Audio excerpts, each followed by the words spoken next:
पाठ 7 विशेषण एडजेक्टिव। रमन अपने माता पिता के साथ मेला देखने गया। मेले में कई दुकानें सजी थीं। वहां बहुत सारे झूले थे। रमन को सबसे बड़ा झूला पसंद आया। गुब्बारे वाला रंग बिरंगे गुब्बारे बेच रहा था। रमन ने 5 गुब्बारे खरीदे और गरम गरम जलेबियां खाईं। बच्चों, इन वाक्यों में आए रंगीन शब्दों से संज्ञा शब्दों के बारे में कैसा और कितना का पता चल रहा है। जैसे कितनी दुकानें सजी थीं? कई। कितने झूले थे? बहुत सारे। रमन को कौन सा झूला पसंद आया? सबसे बड़ा। गुब्बारे कैसे थे? रंग बिरंगे। कितने गुब्बारे खरीदे? 5। जलेबियां कैसी थी? गरम गरम। तो हम कह सकते हैं, जो शब्द संज्ञा या सर्वनाम शब्दों के गुण, दोष, संख्या या मात्रा, परिमाण से संबंधित विशेषताएं बताते हैं, वे विशेषण कहलाते हैं। जिन संज्ञा या सर्वनाम शब्दों की विशेषता बताई जाती है, उन शब्दों को विशेष्य कहते हैं। सुंदर लड़की पदबंध में विशेषण है। सुंदर और विशेष्य है लड़की।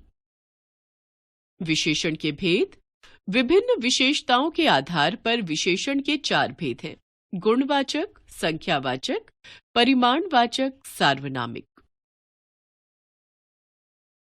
गुणवाचक विशेषण। सौम्य, खट्टे मीठे जामुन खाओगे या मीठे मीठे आम? नीले नीले आसमान पर रंग बिरंगा इंद्रधनुष निकला है। जामुन कैसे हैं? खट्टे मीठे। आम कैसे हैं? मीठे मीठे। आसमान कैसा है? नीला। इंद्रधनुष कैसा है? रंग बिरंगा। इन दोनों वाक्यों में जामुन, आम, आसमान तथा इंद्रधनुष विशेष्य के गुण आदि के विषय में बताया जा रहा है। अतः ये गुणवाचक विशेषण है। जिन शब्दों से संज्ञा या सर्वनाम शब्दों के गुण, दोष, आकार, रंग, रूप आदि का पता चलता है, वे गुणवाचक विशेषण कहलाते हैं। संख्यावाचक विशेषण। मैंने दौड़ में दूसरा स्थान पाया। उत्सव में कुछ मेहमानों को खड़ा रहना पड़ा। व्यक्ति या वस्तु की संख्या बताने वाले शब्द यानी संज्ञा या सर्वनाम की संख्या संबंधी विशेषता बताने वाले विशेषण संख्यावाचक विशेषण होते हैं। वस्तु गिनने योग्य हो और संख्या निश्चित हो तो निश्चित संख्यावाचक विशेषण होता है, और यदि वस्तु गिनने योग्य हो परंतु संख्या निश्चित नहीं हो और कुछ, कई, थोड़ा, बहुत, कम, ज्यादा, अनेक आदि शब्दों से बताई गई हो तो अनिश्चित संख्यावाचक विशेषण होता है। परिमाणवाचक विशेषण। 5 किलो चीनी दे दीजिए। 2 लीटर दूध ले आइए। यहाँ चीनी और दूध गिनने की नहीं, मापने तौलने की वस्तुएं हैं।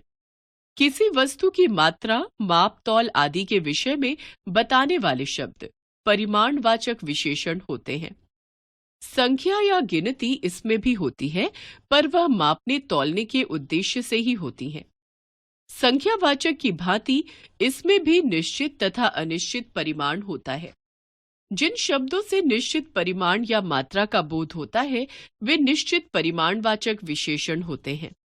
जिनमें अनिश्चितताएं होती हैं, पता नहीं कितना, पर वस्तु मापने तौलने योग्य होती है, तो अनिश्चित परिमाणवाचक विशेषण होता है। सार्वनामिक विशेषण। जब वाक्य में प्रयुक्त सर्वनाम शब्द किसी संज्ञा की विशेषता बताने का कार्य करने लगते हैं, तब वे विशेषण बन जाते हैं। ऐसे विशेषणों को सार्वनामिक विशेषण कहते हैं। जैसे, इस पुस्तक में बहुत सी रुचिकर कहानियां हैं। उन शैतान बच्चों ने मटका तोड़ दिया। जब किसी विशेष वस्तु यानी संज्ञा के बारे में बताया जाता है, तब वह सांकेतिक या सार्वनामिक विशेषण होता है। सर्वनाम शब्द भी कभी कभी संज्ञा से पूर्व आकर विशेषण का कार्य करते हैं। सर्वनाम और सार्वनामिक विशेषण। इसे भी अपने साथ ले जाओ। सर्वनाम। इस पुस्तक को भी अपने साथ ले जाना। सार्वनामिक विशेषण।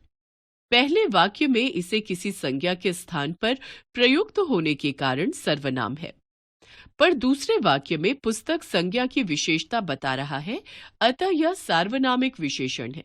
तो स्पष्ट है कि जो शब्द संज्ञा के स्थान पर आते हैं सर्वनाम कहलाते हैं तथा जो शब्द संज्ञा की विशेषता बताते हैं वे सार्वनामिक विशेषण कहलाते हैं। एक बार फिर से, संज्ञा या सर्वनाम के गुण, दोष, संख्या या मात्रा से संबंधित विशेषता बताने वाले शब्द विशेषण होते हैं। विशेषण के चार भेद होते हैं: गुणवाचक विशेषण, संख्यावाचक विशेषण, परिमाणवाचक विशेषण तथा सार्वनामिक विशेषण।